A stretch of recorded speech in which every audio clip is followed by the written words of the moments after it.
All right. So again, wanted to go ahead and start off with this, the last one of the videos from the Ryan Reeves series. And again, it's on the Black church and civil rights. And we'll stop that as we go throughout it at various points and pick up on it. So let me know when you guys have the audio, and I'll go let it roll now. In this lecture, we're looking at the Black church and the civil rights movement.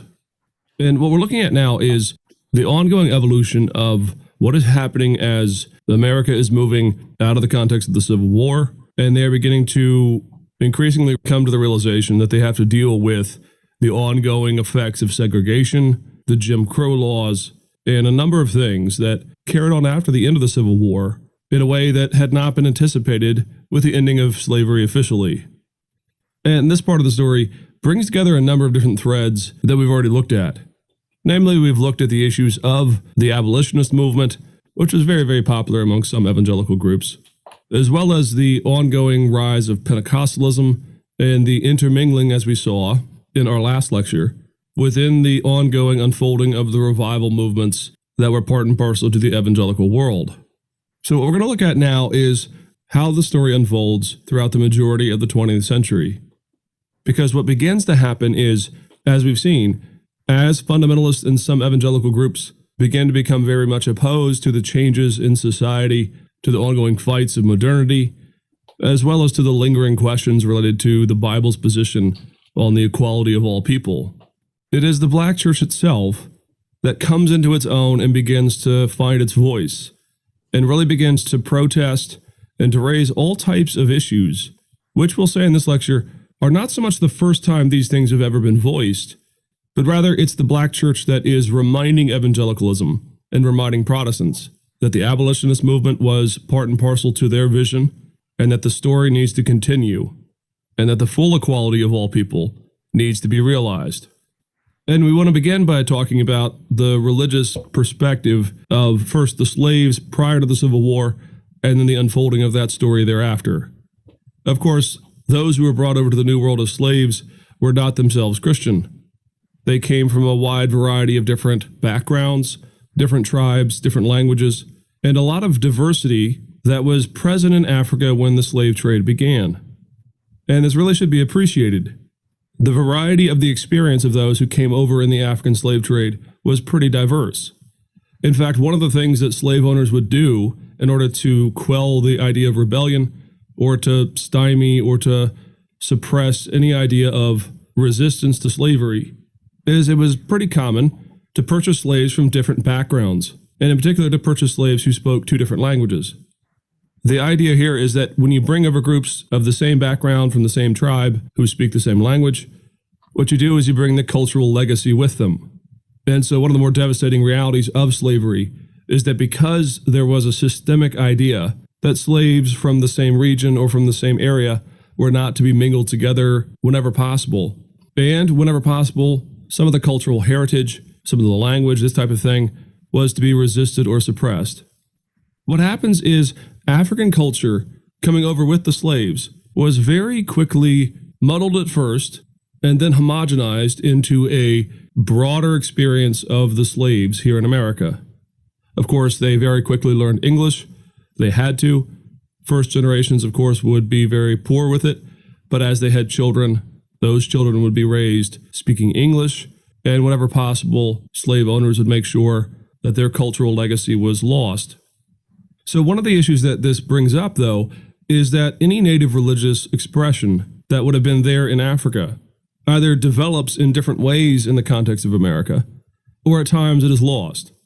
So in a way, there were not pockets of resistance as to whether or not religion from the old world of Africa would be carried on with any serious effort. And there are always exceptions to this, of course.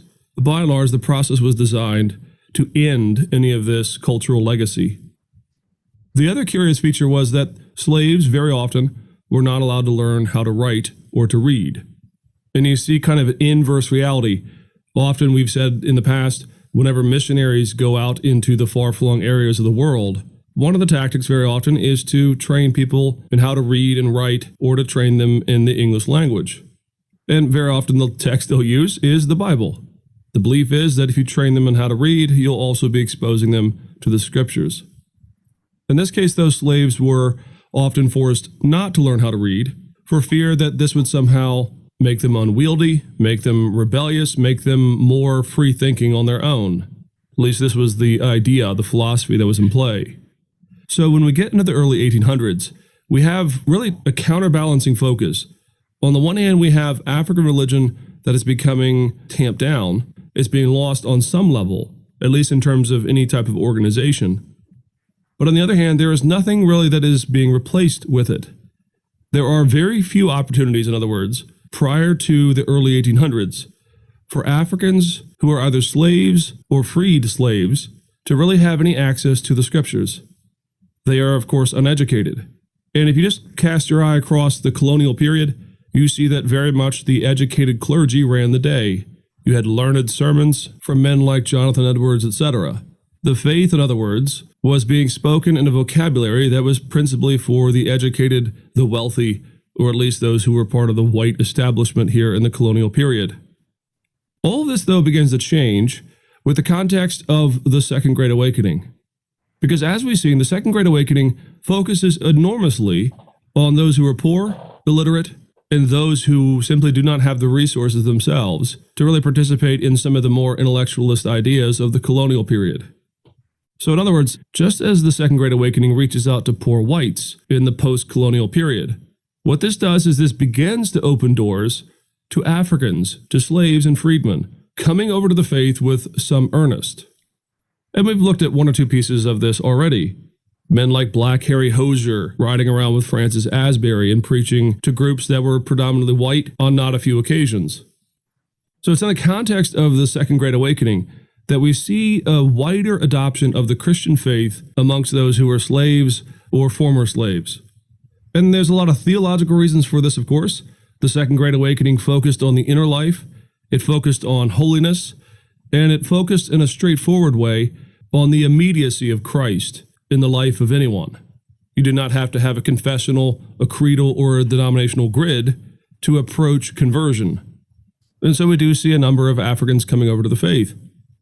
Now, one of the issues that is very much debated still today by scholars is to what extent did the old African way of doing their religious expression, things like music and dance, some of the roots that eventually become synonymous with the Black church today, scholars are not sure to what extent these things are holdovers or adaptations from the African religious experience, or to what extent are these born out of the slave reality of the Americas. And frankly, there's no way to really solve this debate, and we're not going to go into it, but you should just know that there are all types of conversations as to what extent did the African experience come over and therefore shape the future of American expression through the Black church, or to what extent was it something that was native here to America as a result of the slave experience. But the important thing here is that in the context of the Second Great Awakening, we see finally a coming together of those who are African and those who are white here in the early days of the American nation. And we have noted before that the abolitionist movement was driven significantly, if not overwhelmingly so. Certainly not the only voice, but overwhelmingly so, the abolitionist movement was driven by evangelicalism. There was a real desire for what we call today social justice. The belief was if our gospel brings everyone to Christ, and if there is an egalitarian spirit brought about by the work of Christ, well then, what in the world are we doing, suppressing an entire people simply for our labor and for the work on our plantations? The other feature that was realized in the context of the late 1700s was that so much of the rhetoric of the American Revolution churned on the reality that America was decrying the fact that they were being, quote, oppressed and suppressed and driven into slavery as a result of the British Empire. Well, a number of evangelicals, as well as others, note the irony in that comment. Note the fact that they themselves are enslaving so many other people while they complain about the tax on tea. And so for a number of years and decades, in particular, the Methodist and the Baptist churches become really wrapped up with the abolitionist movement. In fact, in both of those church denominations in the 1800s, the overwhelming consensus at times, depending on the area we're talking about, was that slavery was abhorrent. and that it needs to be done away with. And so that partnership between those in the Great Awakening era, particularly the second one, as all these African slaves and freedmen are coming over into the faith, there is this real galvanizing reality that the two most influenced groups, the two most influenced denominations from the influx of black Christians is the Baptist Church and the Methodist Church. In fact, to this day, if you include now Pentecostalism, Pentecostal Christians, Methodists of a variety of different stripes, as we'll see in a minute, and Black Baptists make up three of the groups that are the most heavily represented by African American Christianity today. It just simply becomes almost synonymous that Black Baptists, Black Methodists, and Black Pentecostals, given the tone of these three groups in particular, really becomes influential and influenced by all these converts to the faith. Now, to add some nuance to that picture, we need to make very clear that what we're saying here is not that all Methodists and all Baptists, full stop, are in favor of abolition or a mixed church of racial harmony and bliss. Often what would happen is you would have Black Baptist churches not so much integrating with white churches, but rather forming their own conglomerations of their own denominations or their own churches. Well, the same thing happens with the Methodist Church. In the early 1800s, there were a number of black converts to the faith. However, in certain pockets of New York and Philadelphia in particular, there was still felt oppression within these churches by some of the converts of the faith who were now free. Now, this raises one point that we're going to go ahead and stress right now. Racism is not a Deep South problem. Racism is an America problem. It is everywhere. As we'll see when we get to the Civil Rights Movement, there are just as many riots and problems in the North as there are in the Deep South. This is too often the assumption that there is no racism up north and that all racism comes from the Deep South. That's only natural, of course, because of the nature of the Civil War. However, racism is everywhere. What's different about the South is racism very often became violent. It is the South where you have things like lynchings, you have the rise of the KKK, etc. So the South is more violent about its racism, but racism is everywhere in the context of America. But what happens to Black Methodists is in Philadelphia first, they began to become disenfranchised with the fact that though the Methodists held out the olive branch that there was an equality between blacks and whites, the relationship in reality was far from harmonious. And so in 1814, Methodists began to realize that there is too much oppression in the city of Philadelphia. And so a very influential and important man, Richard Allen, leads out a number of Black Methodists from the existing Methodist Wesleyan Church, and he forms one of the most important Black denominations for the history of America and one of the most influential movements when he founded the African Methodist Episcopal Church, or the AME Church as it's often called today. And Richard Allen becomes the first bishop, and a lot of what you see is a carryover of just about the majority, if not almost the entirety, of the Methodist structure of church life and government.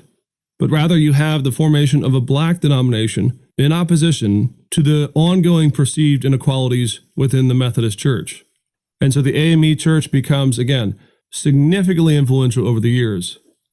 In 1821, And important to point out here that even though it has the term Episcopal in its name, it is theologically, as he just stated there, it aligns very much with Methodism, particularly in the early 19th century.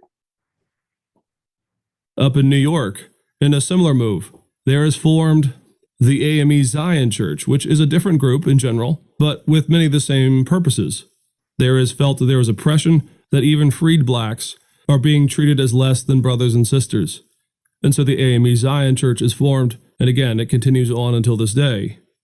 The AME and the AME Zion churches are, again, two of the most important and influential denominations in the context of the 19th and 20th century and even the 21st century now.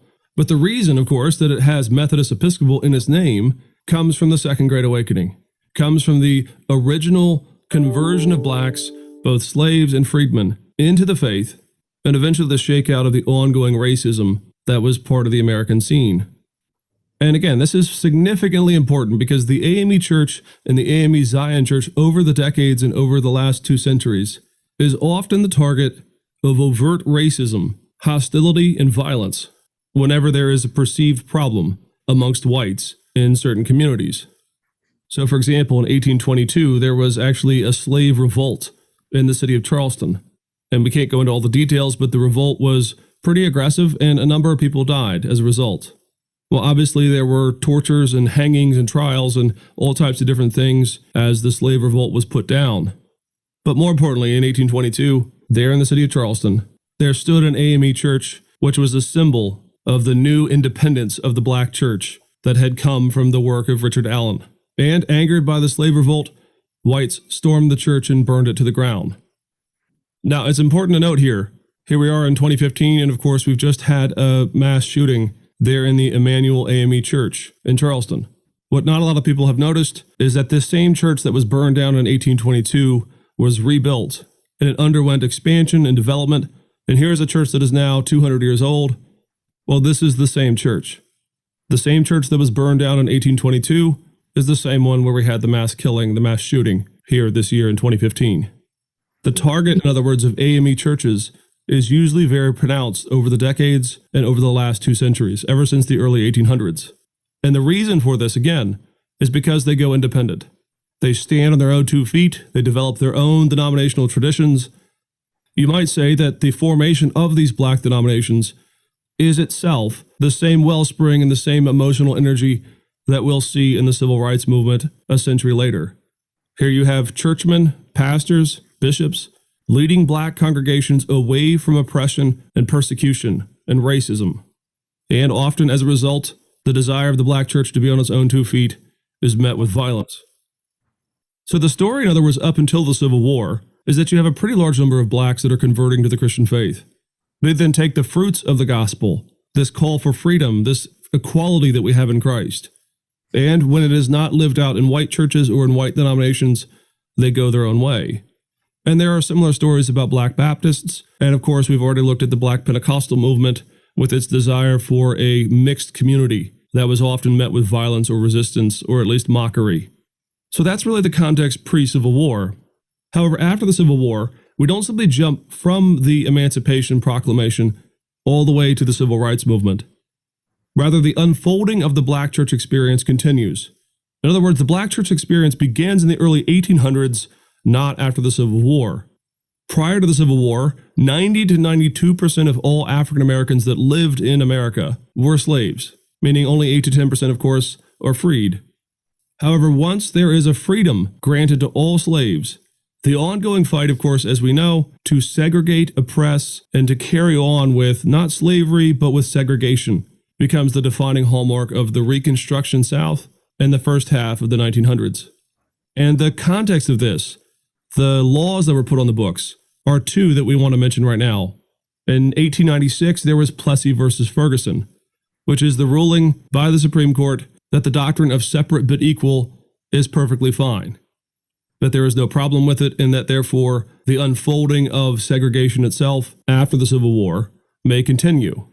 So that is the real legal precedent in 1896, and it is not done away with until the Civil Rights Act in the early 1960s. More pervasive, though, were the so-called Jim Crow laws. The Jim Crow laws come right after the Civil War, and they are more state and local laws designed, again, to enforce segregation in a very aggressive way. And the Jim Crow laws are pretty diverse. It depends on the community that we're talking about. Obviously, places like Birmingham, Alabama, which will become one of the epicenters of the civil rights movement, will have a different experience than a place in Florida, than a place in the Carolinas, etc. The Jim Crow laws is a catch-all, in other words, for all of these laws that were designed to segregate and to separate the newly freed blacks in America.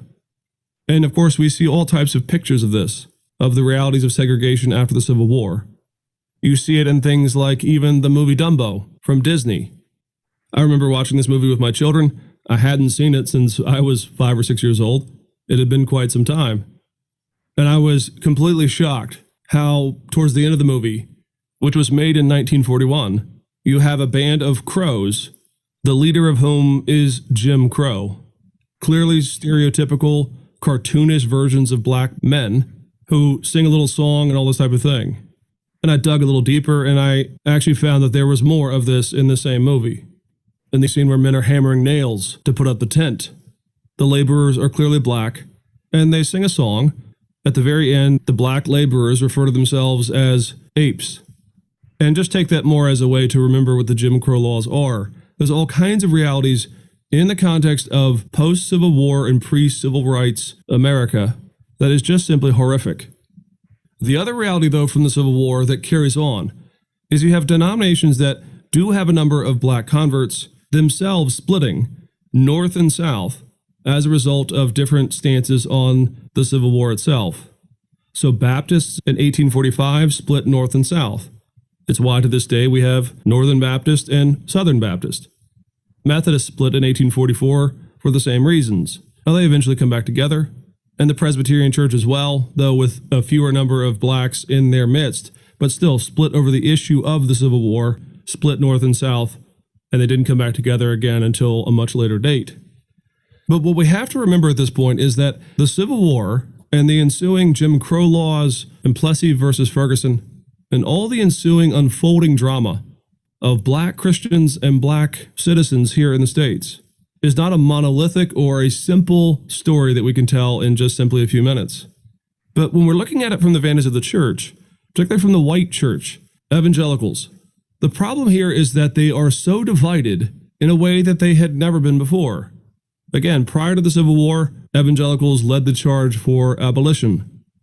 However, as Mark Knoll has shown, the Civil War was a theological crisis within the church as much as it was a political crisis for the nation itself. And Mark Knoll is just simply brilliant in this book. He shows the variety of differences of opinion on the subject of slavery and the Bible. But above all, this is very interesting. He notes the number of those evangelicals and Protestants who live outside of America and their overwhelming nearly 100% condemnation of the American addiction to slavery. And Mark Knoll comments that really what happens in the American evangelical church is a real deafening, a closing of the ears to brothers and sisters in Europe and in Canada who were saying, put an end to this, stop this. But here's the thing. Not all Christians, again, were in favor of slavery. In fact, we have to recognize how many evangelicals, at least to a greater or lesser extent, were in favor of abolition. It seemed to fit the ethos of the Second Great Awakening and the Wesleyan revivalistic movement, etc. The problem, though, is in different pockets and in different times, white churches will not listen to their own heritage on the subject, or they will forget it, or they will reject it. And again, in the run-up to the Civil War, people like William Lloyd Garrison, a very influential evangelical, said that until slavery is done away with, America has made a, quote, pact with the devil. Frederick Douglass himself, very, very influentially, pitted the biblical account of what a Christian looks like over against those Christians who served as his masters and whom he had seen in the context of slave ownership. And he says there is a fundamental divide in what we're seeing here. Those who are claiming the name of Christ, who are slave owners, often do not live up to their own values, their own claims to be Christian. And in 1852, Uncle Tom's Cabin becomes an international and in particular a national sensation, as it is in narrative form, in a story form, a very overt evangelical call to the implications of their faith to put an end to slavery and to get behind abolition. And Uncle Tom's Cabin, of course, is a classic, but its context, its purpose, is to drive Christians to realize that if their faith is true, then what they are doing is wrong. Still, though, in the context of the reconstruction of the Deep South after the Civil War, and in the context of the early 1900s, as the Jim Crow laws became more and more ingrained, the stage was set for the civil rights movement.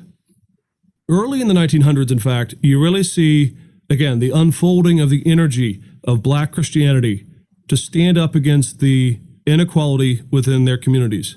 But here's the thing, do not see the early 1900s and the formation of black communities and black organizations to resist segregation as something of a 20th century phenomenon. Again, it goes back to the early 1800s when you see the break off of African American denominations as a result of oppression. But in the early 1900s, it picks up steam and it carries on into the civil rights era. But it's already there in the early 1900s. In 1909, for example, you have formed the You have towering black intellectuals like W.E.B. Du Bois, writing works like his 1903 The Soul of Black Folks, and his call for a Black conscious understanding of the experience here in America.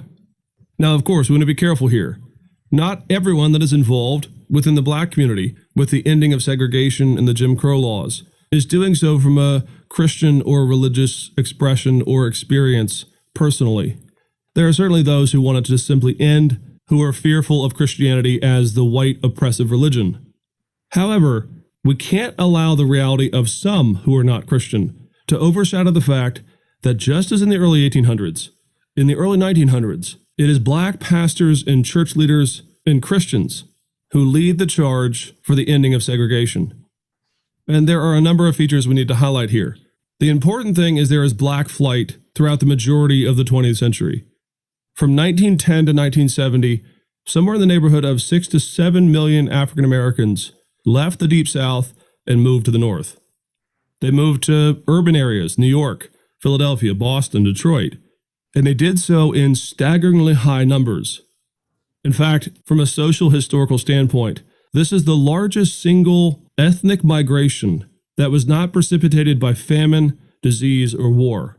This is simply Blacks fleeing the oppression of the Jim Crow laws, as well as the racism of the Deep South. 6 to 7 million African Americans moved to the North. Now again, let's not kid ourselves here. This is not a free and egalitarian North. In fact, one of the things that happens, for example, in the city of Detroit, is whenever Blacks are being moved into housing projects or into neighborhoods that were designed to accommodate this migration, there are staggering and violent riots in the heart of Detroit to try to stop this migration. And this is just one example, but you see African Americans being pulled off of buses and public transportation. You see armed guards having to make sure that the moving vans were not attacked and destroyed. And this is certainly one blow-up of this, and not everyone did this.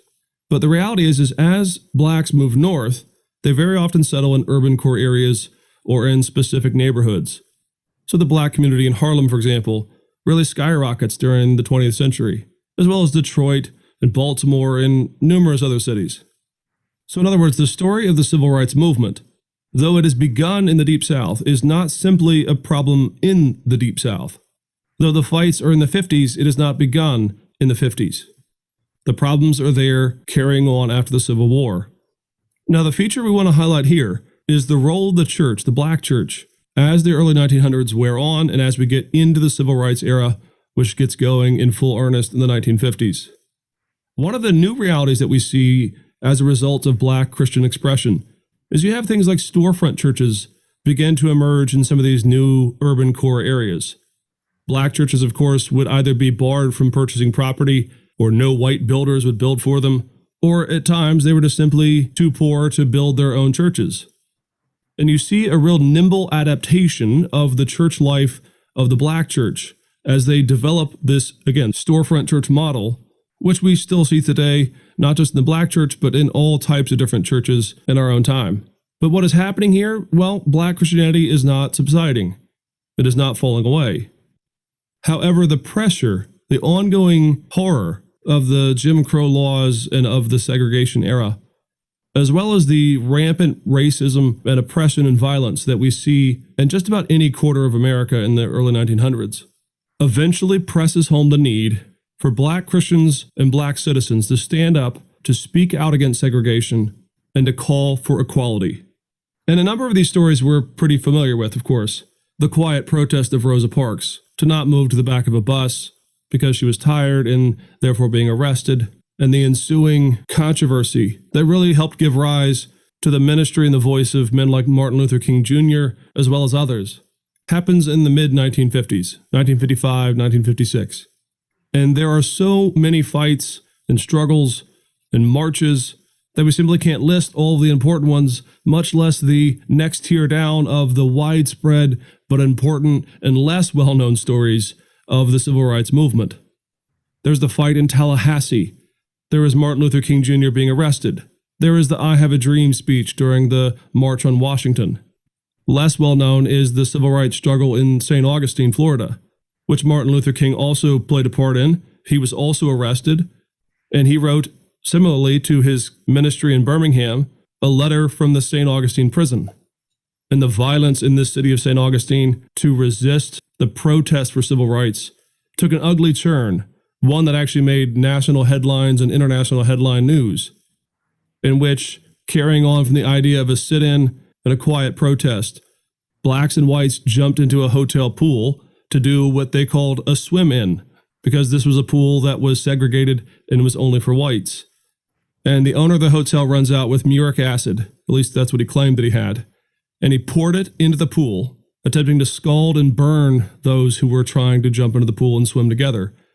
And there were pictures taken of him doing this to arrest these whites and blacks who were daring to swim together. And this is in St. Augustine again. The story just carries on. The entirety of the 1950s is shaped and governed by this reality. But here's the point we're making. The civil rights movement and the ministry of men like Martin Luther King Jr. did not spring out of a vacuum, and it was not the first time African Americans had voiced their concern to white Christians that they were not doing enough to deal with the rampant racism and the segregation of their day. Rather, this was the culmination of over a century of Christians and black church pastors resisting, to greater or lesser extents, the implications of the American experience for blacks. Now, the question is, what happens to that witness? What happens to that story? Well, simply put, the 1960s happened, and thereby the 1970s. The 1960s were really a splitting of some of the voices within the civil rights movement, within the black church movement. In 1966, for example, you have the first formation of the Black Power movement, which would eventually, of course, become the Black Panthers and a number of other organizations that were designed not so much to suffer for the sake of the gospel and for the sake of equality, but rather to actualize some of the anger and some of the frustration and some of the pride of being an African American. And of course, Black Power comes immediately after the civil rights movement, now that there is equality, and at least on paper, the ending of the Jim Crow segregation laws. You see immediately arise a split. You also have in 1963, the bombing of a church in Birmingham, the killing of all kinds of different people, and in other places, all kinds of different struggles. Now, there was some of this certainly in the 1950s. Some of the riots, the race riots that happened from the 1950s through the 1960s and on into the 1970s are simply hard to look at, and most students always say it's very difficult at times to realize that this was just a generation or two ago. Cities and streets that look like war zones, people being beaten, clubbed, shot with water from fire hoses. The brutality of it, it looks again like a war zone. Well, what happens in the 1950s and the 1960s is, again, you have a splitting, and this culminates in 1968 with the assassination of Martin Luther King Jr. Carrying on after the 1960s, you have a more or less kaleidoscope of different voices and different instincts within the black community that go different directions. Obviously, the story of those who leave any semblance of the Christian faith is pretty well known. The voice of Malcolm X, for example, becomes very influential. The Black Muslim Brotherhood, the movement of an alternative faith in rejection to the white faith that was still seen as so oppressive, becomes a new reality for African Americans. Still, though, those within the church, those who held on to their Christian faith, carried on this legacy of standing up against segregation, and after the end of segregation, standing up to overt or softer forms of racism that are not so overt. They carry on the legacy that was there from the early 1800s through the Civil War and all the way through the Civil Rights Movement.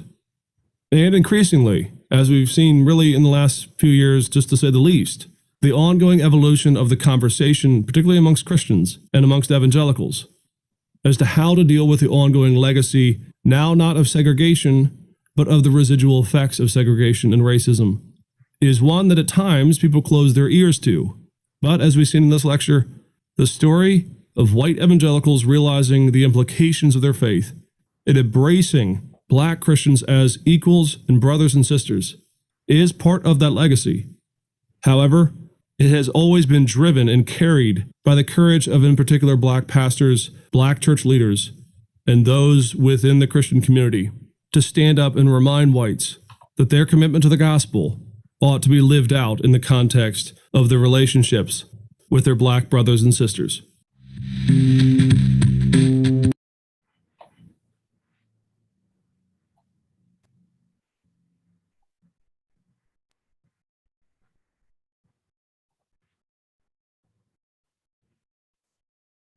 chose not to interrupt that, to let him just go along with it so that it would be the narrative. Any thoughts or comments on that?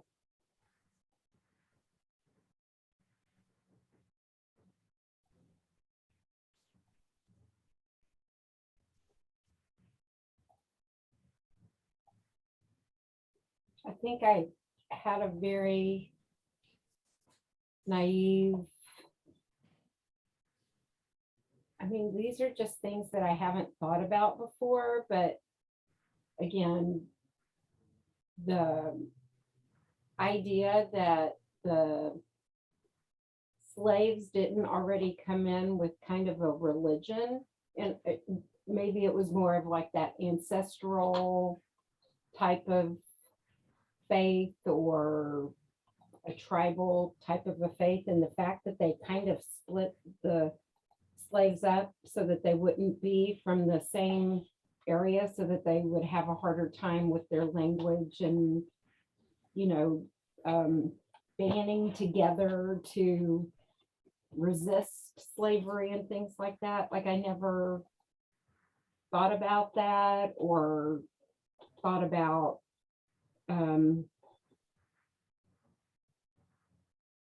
the fact that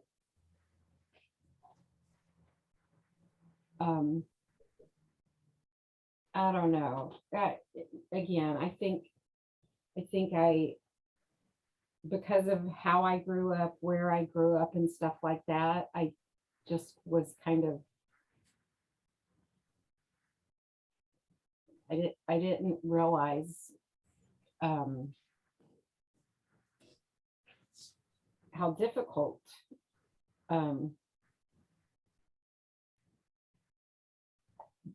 the struggle would have been for, I mean, obviously you're a slave, that's a struggle, you're beaten up, you're not allowed to do that, but just if you're already, you survived this trip across the ocean, and then you're sold and you're separated from people who can even speak the same language, and now you're forced to learn a new language and all of that. I just, again, very naive. Never really thought about it before.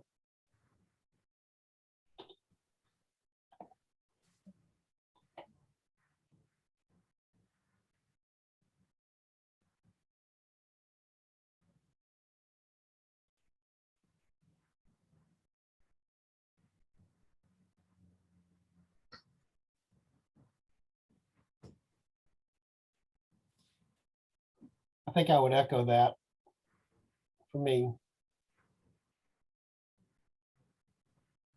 Any other thoughts?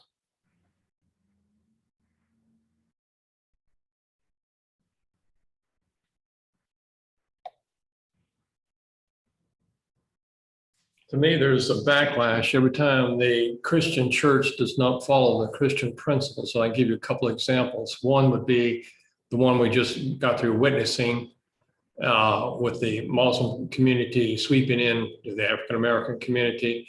But you also have a situation where the Jewish community was badly mistreated for a lengthy period of time.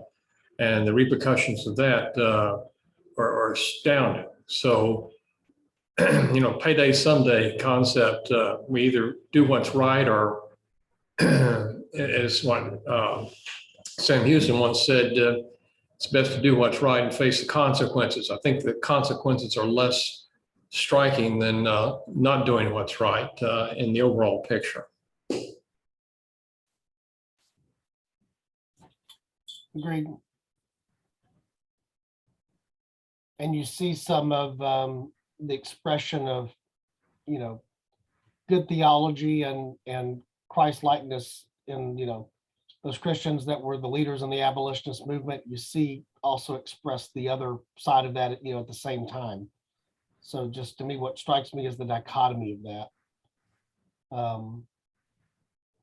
And, you know, the fact that I think you pointed out there, particularly looking at some of the images from the 50s, but even into the 60s, that's further back now than it was, you know, when I was a kid, but that's still only a generation or two removed from where we are. That's not our deep our deep ancient history, that's still part of our recent history. And of course, we've seen expressions of it in different ways just in the last, days, months, and years here. You got to keep in mind that the African American community wasn't the only one. You have, I have Irish background, I have Cherokee Indian background, and there was a lot of distaste for those two groups if you go back in time. The word Mick, they call me Mickey, but Mick back then was, you can get yourself in a good fight if somebody called you a Mick. It was a derogatory term. At one time, the Indians American Indians were vastly mistreated. And they also in turn mistreated their own tribes or other tribes. So this has been an ongoing situation. But what I see now is that there's an enormous amount of live and let live going on now. Because I was raised during this time period, and I was actively involved through the news in reference to the civil rights movement and that sort of thing. And my father was heavily involved in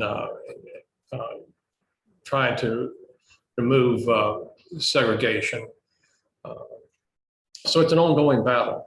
But it's a much better situation, in my opinion, now than it was many decades ago.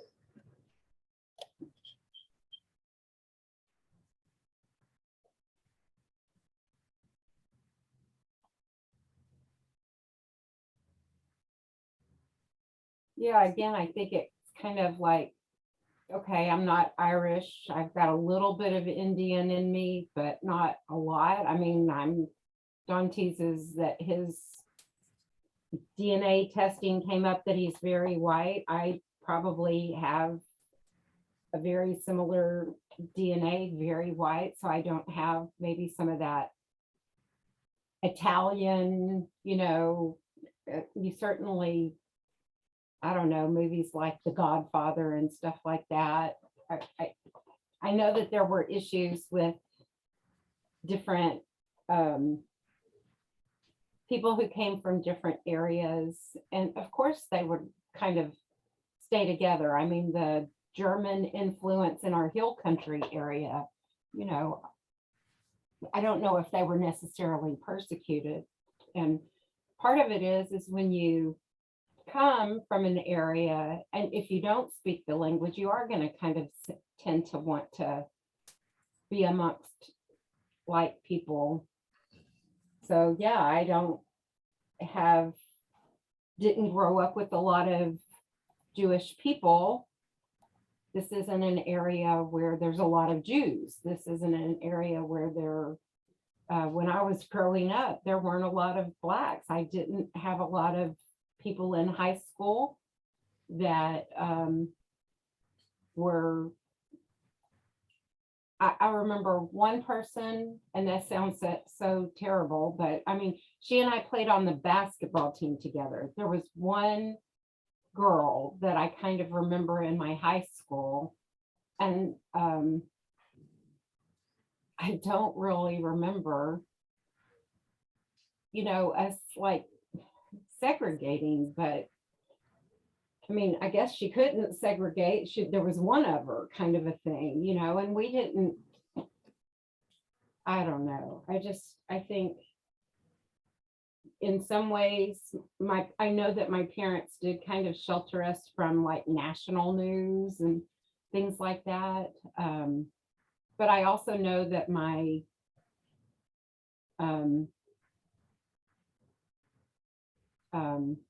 parents certainly, particularly my dad, he would say things, and kind of the hair on the back of your neck would kind of stand up when he would say it. And I'm sure it was kind of because he grew up hearing it from the people around him, and grew up from probably hearing it from his parents and things like that. Not that those are excuses, but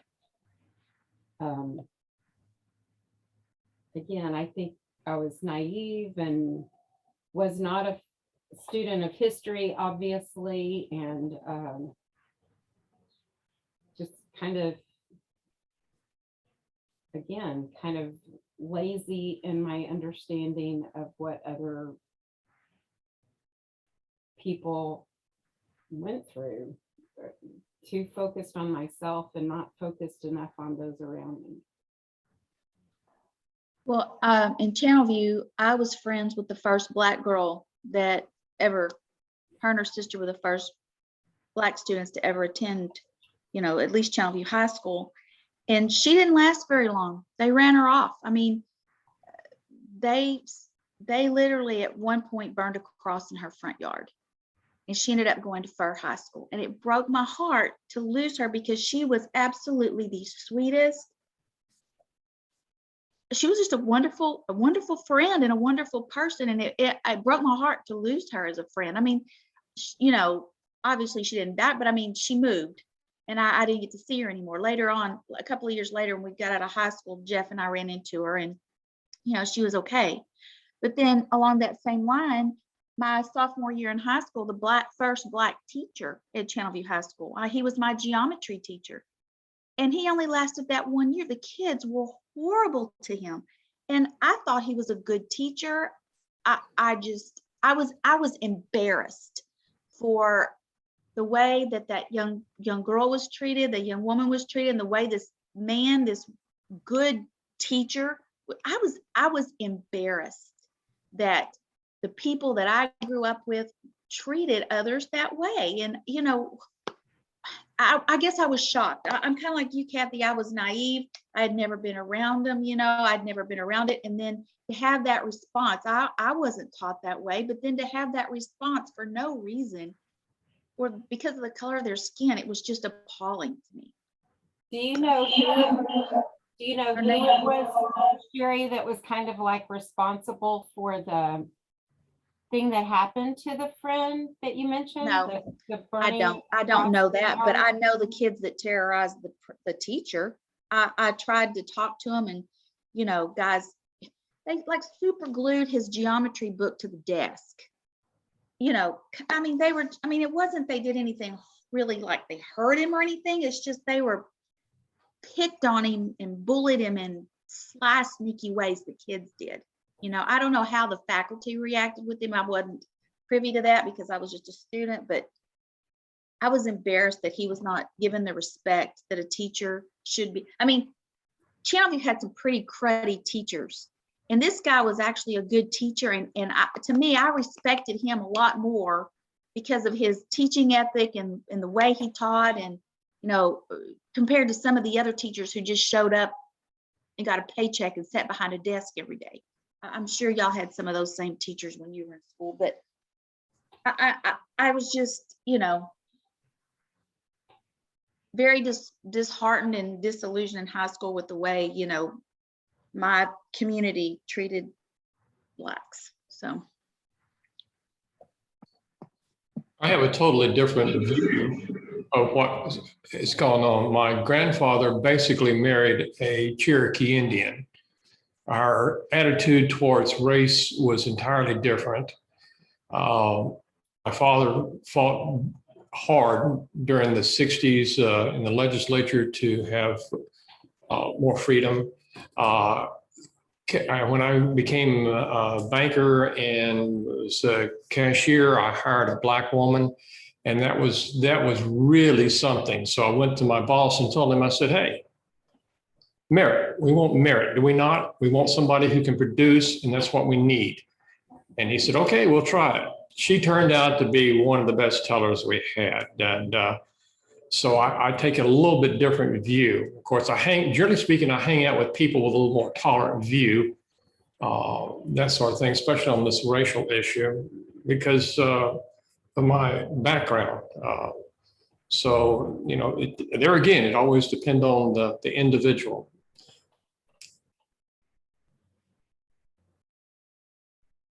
You were a Renaissance man, Mickey. No, fortunately, my grandfather and father were good, and my uncle were very good, strong Christians, and kept a wide open mind and believed in the teachings of Christ the way it should be taught, as opposed to this hate and meanness. Anytime you run into that hate concept, you need to back off and understand what you're up against. And I grew up as a child in Galena Park where the government forced desegregation. And at the time, I was elementary age and I didn't know what that was. I just thought, the black kids in our school were the only ones that rode the bus. They just lived further away. Yeah. But, they were busing them from a segregated community and they had shut down their school and forced them to integrate with the Galena Park School District.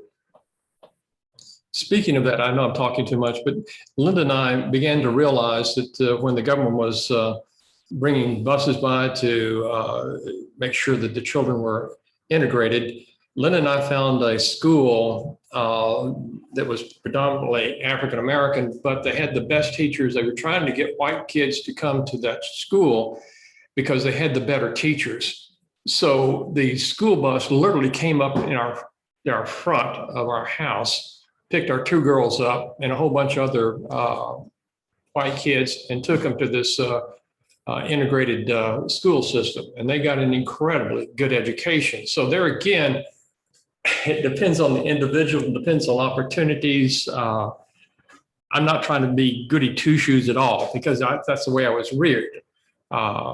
So there's always the concept of people doing good. And I think we've got more people now doing good. I think we've got a little bit of a reverse problem right now, but I think we'll overcome it in the next couple of years and get back to sanity.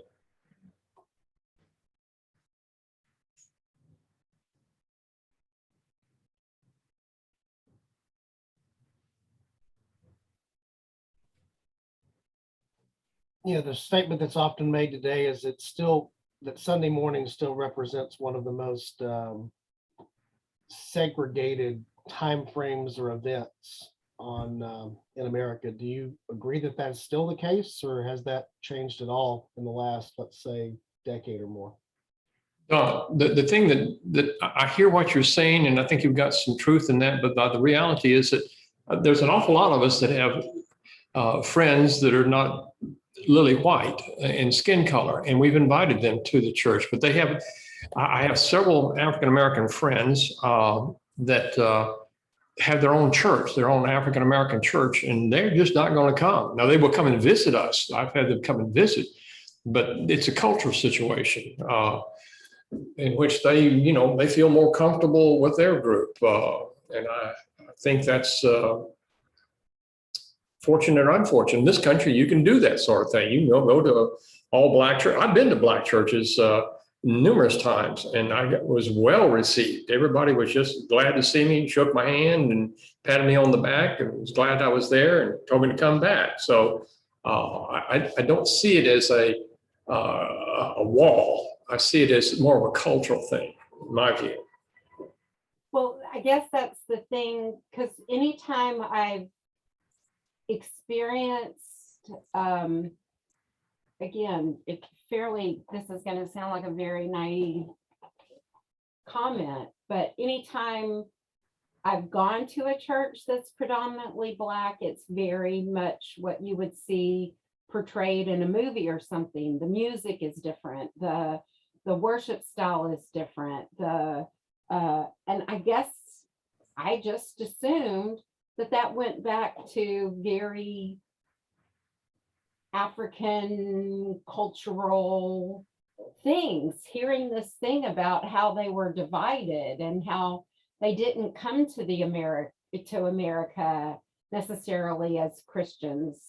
Again, that's from me, lack of study and stuff like that. But, the Ethiopian eunuch was in the Bible, and quote unquote, the reason he's mentioned is because he then goes back to Ethiopia. And I kind of, that sounds so terrible, but I kind of thought that a lot of the slaves kind of came in with somewhat of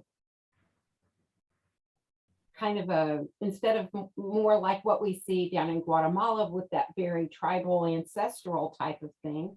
But I would assume there was maybe now a lot of that. I probably not coming in singing, the hymns like Sweet Little Baby, I Swing Low, Sweet Chariot, some of the hymns that I kind of think of as being very African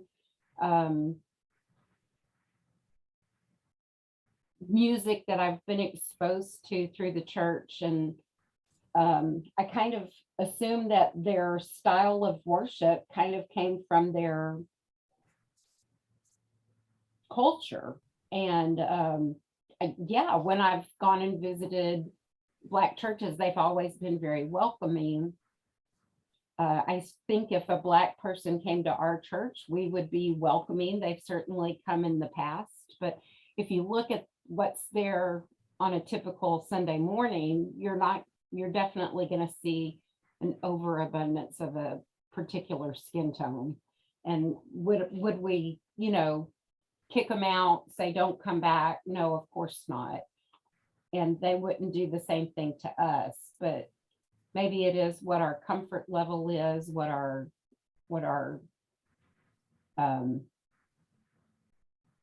heritage certainly is, what our cultural kind of stuff is. And Kathy, I think you're right. I think that it's a cultural thing, and I think from my experience inviting African-American friends over, they had one fellow who did a beautiful job of singing. I mean, everybody thoroughly enjoyed it.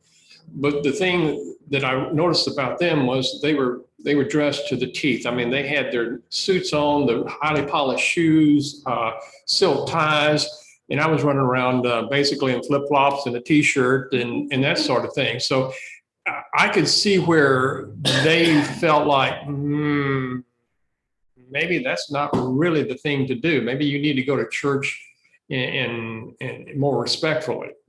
I don't believe that, but I could see where they could see that. You go to their churches and everybody's dressed to the hilt. The women have hats on. I mean, they look like the English aristocracy if you see them at these horse races where all the women have extremely fine clothes and big hats.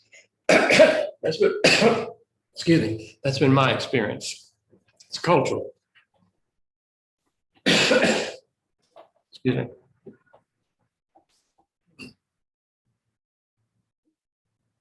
well, I mean, I definitely think in regards to the dressing up and stuff like that, there's I remember my grandmother, saying like you dress up because you're, giving your best. And I also understand the kind of dressing down because you want to make people feel comfortable, people who are outside of the church.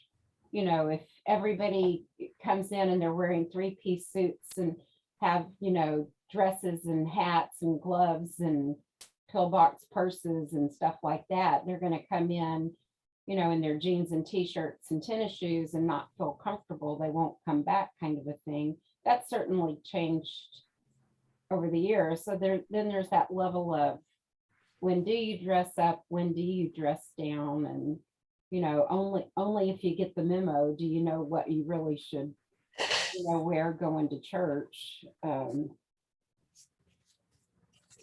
don't know. It's just, again, I'll have to think about it and really process it, because I think it's that naive and not paying attention to history and what was going on really, less than 10 miles away from where I was growing up, but just not paying too much attention to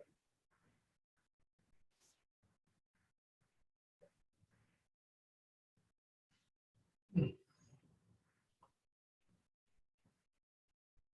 So what's application? We'll close out on that.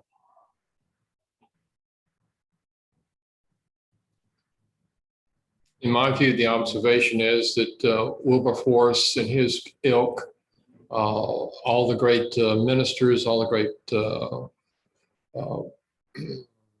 prophets, et cetera, to lead us in one direction, and that is to be more Christ-like. And once that occurs, then I think this racial problem is overcome. The reality is, if you check science will tell you that we're all come from the one source in Adam and Eve.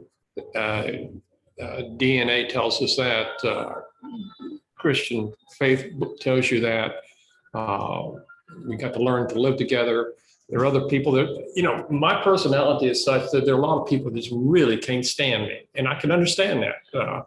So there's all kind of, but there again, the people I've been around put up with me. They have a tolerance, and they have a Christian attitude. And I think that's what we have to realize, that no matter how much history we want to absorb, Christianity, in my view, even the atheist professors I've listened to tell you that Christianity is the only source that will bring mankind together. It makes sense. They don't necessarily believe in a God, but they think that the concept of brotherly love and what have you is overwhelmingly good.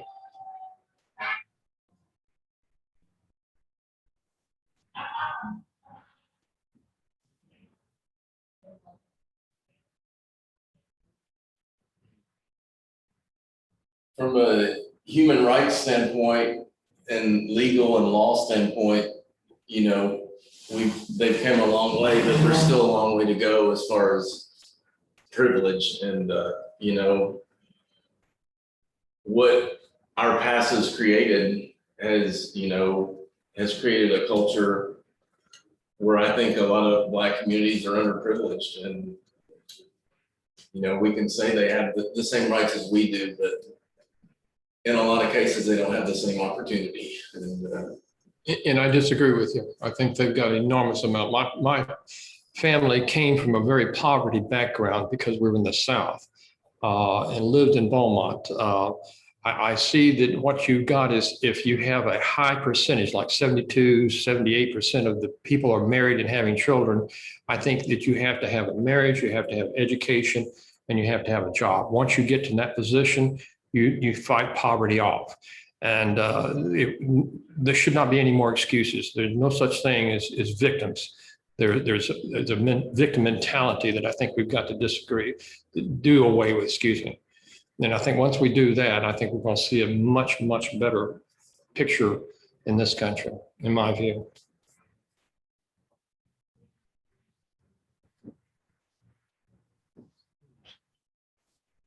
I personally don't think it's simple, and we want it to be far simpler than it is. And sometimes trying to make it simple gives them a ways of expressing out how it needs to be perhaps differ, or how we need to think about it. I mean, in some cases, it's just awareness of of different thought, a different way of interpreting what's happened in the past, because we all interpret it through our own prism. We all interpret it through our own lens. And, I think this is a true statement, and it doesn't seem fair. I don't understand what it's like to be Black in America.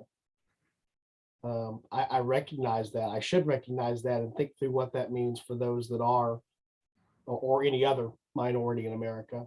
And then the inverse is also true. And I think some of that's even been lost in the last few years, of maybe not understanding what it's like to be the other. And, the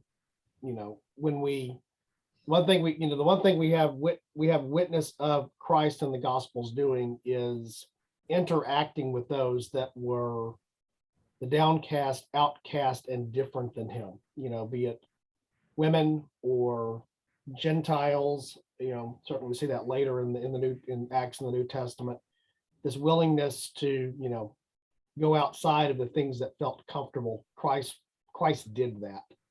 And the early Christian church did that. So I think that we're called to do that as well.